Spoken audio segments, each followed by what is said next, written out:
प्यारे बच्चे सुप्रभात। आज मैं वर्ग 4 विषय हिंदी पाठ 14 है और शीर्षक का नाम है मदर टेरेसा।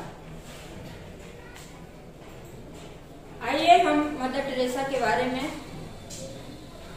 इस पाठ में जानें। सबसे पहले हम कुछ शब्दार्थ लिख दिए हैं, इसको आप लोग देख लीजिएगा।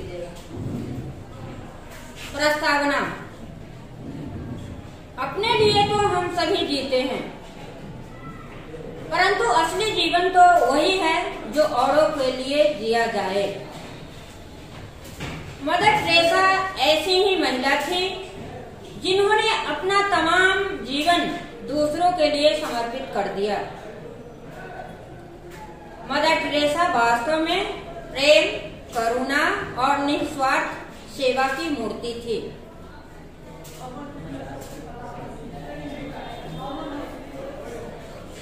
अब हम इस पाठ की ओर आप लोगों को ले चलते हैं। मदर टेरेसा का जन्म 26 अगस्त 1910 को यूगोस्लाविया के स्कोपजे नामक छोटे से शहर में हुआ था। यहाँ पर प्रश्न उठता है कि मदर टेरेसा का जन्म कब हुआ था। तो हम लोग इसका उत्तर 26 अगस्त 1910 को हुआ था। और कहाँ हुआ था? तो यूगोस्लाविया के स्कोपजे नामक छोटे से शहर में। यहाँ पर दो प्रश्न हैं। उनके पिता एक भवन निर्माता थे। वे 3 भाई बहनों में सबसे छोटी थी। उनका बचपन का नाम एग्नेस था। उनके माता पिता धार्मिक विचारों में विश्वास रखते थे, अतः एग्नेस पर उनका प्रभाव पड़ना स्वाभाविक ही था। मात्र 12 वर्ष की आयु में ही एग्नेस ने अपने जीवन का लक्ष्य तय कर लिया था। अब यहाँ प्रश्न उठता है कि मदर टेरेसा का बचपन का नाम क्या था? तो इसका उत्तर होगा एग्नेस। उनके माता पिता का स्वभाव, उनके माता पिता किस चीज में विश्वास करते थे? तो उनके माता पिता धार्मिक विचारों में विश्वास रखते थे। अब आगे 18 वर्ष की आयु में वे नन अर्थात ईसाई सन्यासियों की एक संस्था सिस्टर्स ऑफ लॉरेटो से जुड़ गई। उन्होंने इस संस्था द्वारा कुछ महीनों तक डबलिन में प्रशिक्षण प्राप्त किया। इसके पश्चात उन्होंने भारत आकर 1931 से 1948 तक कोलकाता के सेंट मैरी हाई स्कूल में अध्यापन कार्य किया। वे जब भी गरीबों, दीन दुखियों व असहायों को देखती तो उनका मन करुणा से भर उठता और वे उनके लिए कुछ करने को व्याकुल हो उठती। आखिरकार 1948 में उन्होंने अध्यापन कार्य छोड़कर कोलकाता की मलिन बस्तियों में काम करना शुरू कर दिया। इसके अंतर्गत उन्होंने गरीब बच्चों के लिए एक निःशुल्क विद्यालय की स्थापना की, जिसका नाम था निर्मल हृदय।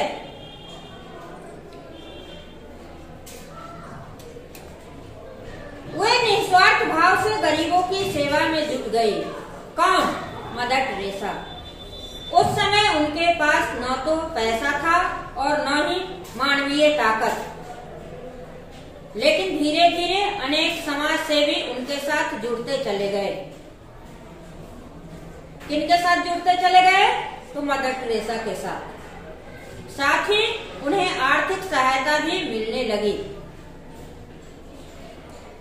1950 में उन्होंने मानवता की सेवा हेतु मिशनरीज ऑफ चैरिटी नामक संस्था की स्थापना की। यह प्रश्न उठता है कि मिशनरीज ऑफ चैरिटी की स्थापना कब हुई? तो इसका उत्तर होगा 1950। उनकी यह संस्था लगभग 120 देशों में शिक्षा, स्वास्थ्य, नशा मुक्ति, अनाथ बच्चों व गरीबों की मदद आदि से जुड़े क्षेत्रों में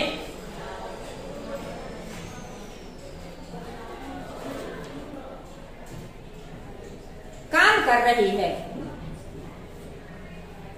मदर टेरेसा बहुत ही नरम दिल और सहनशील महिला थी। अब यहाँ प्रश्न उठ सकता है, मदर टेरेसा कैसी महिला थी? तो इसका उत्तर होगा बहुत ही नरमशील और सहनशील महिला। उनकी ईश्वर में अटूट आस्था थी तथा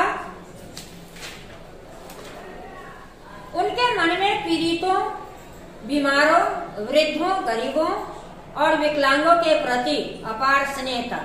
कहने का मतलब है कि मदर टेरेसा को बीमारी, वृद्ध, गरीब, विकलांग, पीड़ित ये सब आदमी से बहुत प्रेम था। जब भी उन्हें रास्ते में कोई गरीब, असहाय या बीमार दिखता तो उनका हृदय करुणा से भर उठता था। करुणा का अर्थ होता है दया। वे उसे अपने यहाँ ले आती और प्रेम भाव से उसकी सेवा शुश्रूषा करती।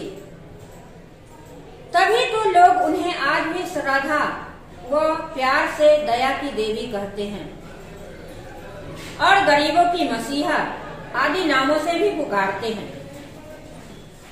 मदर टेरेसा को उनके कार्यों के लिए समय समय पर कई उपाधियों व पुरस्कार से सम्मानित किया गया, जिनमें भारत रत्न, मैग्सेसे पुरस्कार तथा नोबेल पुरस्कार आदि प्रमुख हैं। अब यहाँ प्रश्न उठ सकता है कि मदर टेरेसा को कौन कौन से पुरस्कार से सम्मानित किया गया? तो हम कहेंगे भारत रत्न, मैग्सेसे पुरस्कार और नोबेल पुरस्कार। मदर टेरेसा स्वयं हृदय रोग से पीड़ित थी। मदर टेरेसा किस रोग से पीड़ित थी? तो हृदय रोग से। लेकिन उन्होंने इस महान कार्य में कभी अपनी बीमारी को आड़े नहीं आने दिया। वे अपने जीवन के अंतिम दिनों तक दूसरों की सेवा में लगी रही। 5 सितंबर 1997 को ममता तथा त्याग की मूर्ति ने सदा सदा के लिए आंखें मूंद ली। अब यहाँ प्रश्न उठता है कि मदर टेरेसा की मृत्यु कब हुई? तो इसका उत्तर होगा 5 सितंबर 1997। उनके निधन पर उन्हें भारत सहित अन्य कई देशों में भावभीनी श्रद्धांजलि अर्पित की गई। आज मदर टेरेसा हमारे बीच नहीं है, परंतु वे आज भी अपने द्वारा किए गए कार्यों के माध्यम से हमारा मार्ग प्रशस्त कर रही है। कहने का मतलब है जो हमारा मार्ग दिखा रही है मदर टेरेसा अभी भी। ऐसे व्यक्ति इस धरती पर कभी कभी ही जन्म लेते हैं और लोगों को मानवता की सीख देकर अमर हो जाते हैं। उनके द्वारा बताए गए मार्ग और आदर्शों पर चलकर ही हम उन्हें सच्ची श्रद्धांजलि दे सकते हैं। कहने का मतलब हुआ मदर टेरेसा हमारे बीच तो नहीं रही, लेकिन वे अपने विचार जो रखे हैं उस पर हम लोग चल करके उन्हें हम सच्ची श्रद्धांजलि दे सकते हैं। उनका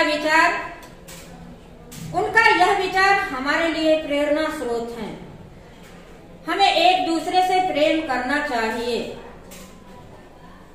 क्या प्रेरणा स्रोत है? हमें एक दूसरे से प्रेम करना चाहिए। जैसे ईश्वर हम सबसे करता है, तभी हम विश्व में, अपने देश में, अपने घर में तथा अपने हृदय में शांति ला सकते हैं। प्यारे बच्चे, आपने मदर टेरेसा के जीवन के बारे में बहुत सारी बातें इस वीडियो में सुने। आप लोग इसे अपने जीवन में भी